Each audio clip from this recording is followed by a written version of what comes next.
আমরা বারবার বলি যে বিজেপি একটা সাম্প্রদায়িক দল। আমরা বারবার বলি বিজেপি ধর্মনিরপেক্ষতা এবং পরধর্ম সহিষ্ণুতায় বিশ্বাস করে না। তারা উগ্র হিন্দুত্বের মার্কেটিং করে। তারা হিন্দুরও বন্ধু নয়, তারা মুসলমানেরও বন্ধু নয়, কারণ তারা উন্নয়ন করতে পারে না, উন্নয়নে বাধা দেয়, জনবিরোধী আর্থিক নীতি নিয়ে চলে, আর তার থেকে নজর ঘোরাবার জন্য উগ্র হিন্দুত্বের মার্কেটিং করে বেড়ায়। তো সেই আমাদের কথাটাই তো সত্যি বলে প্রমাণ হচ্ছে। আজকে আপনারা দেখুন, মানুষ বুঝছেন অযোধ্যা অযোধ্যা অযোধ্যা, রাম মন্দির রাম মন্দির রাম মন্দির। এত ঢাকঢোল পিটিয়ে লোকসভা নির্বাচনের আগে রাম মন্দির উদ্বোধনটাকে একটা ইভেন্টে পরিণত করা হলো। শঙ্করাচার্যরা বললেন হিন্দু আচার মেনে উদ্বোধন হয়নি, গাজোয়ারি করে প্রধানমন্ত্রী করলেন। সেই ফৈজাবাদে কিন্তু হেরে গিয়েছে বিজেপি, হেরে গিয়েছে। কারণ মানুষ বুঝছেন যে শুধু ধর্মের দিয়ে পেট ভরে না, বিজেপি আর্থিক নীতি থেকে নজর ঘোরাতে চাইছে। তো বাংলার ক্ষেত্রে সেই একই ভুল পথে তারা হাঁটছে।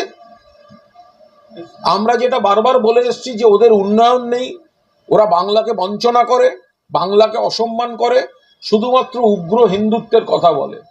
কাল থেকে যে কথাগুলো বলা হচ্ছে, তো সেগুলো থেকে এটা প্রমাণ হয়ে যাচ্ছে যে একেবারেই সংবিধান, দেশের ধর্মনিরপেক্ষতার ভাবমূর্তির বিরুদ্ধে গিয়ে এরা কথা বলছে। অযোধ্যায় হারার পর হিন্দুত্বের লাইন ডিভিডেন্ড দেবে কিনা এই প্রশ্নের উত্তর তো অযোধ্যা দিয়ে দিয়েছে, ফৈজাবাদ দিয়ে দিয়েছে। রাম মন্দির রাম মন্দির রাম মন্দির রাম মন্দির করে তড়িঘড়ি ভোটের আগে রাম মন্দির উদ্বোধন করে, এখন অবশ্য একটু ছেঁদা হয়ে ভগবান রামের মাথায় জল পড়ছে শোনা গেছে, কিন্তু ভোটে ফৈজাবাদে তো হেরে গেল বিজেপি।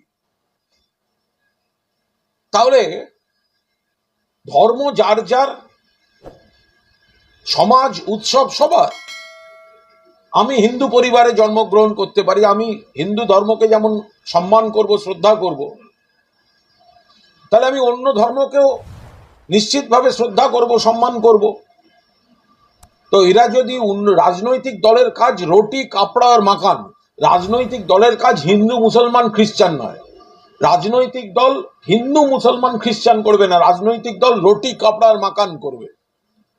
রুটি কাপড়া আর মাকান দিতে না পারলে তখন ধর্ম নিয়ে মার্কেটিং হয়। বিজেপি সেইটা করছে। কোনোদিন ভারতবর্ষের মানুষ উগ্র সাম্প্রদায়িক রাজনীতিকে প্রশ্রয় দেবেন না।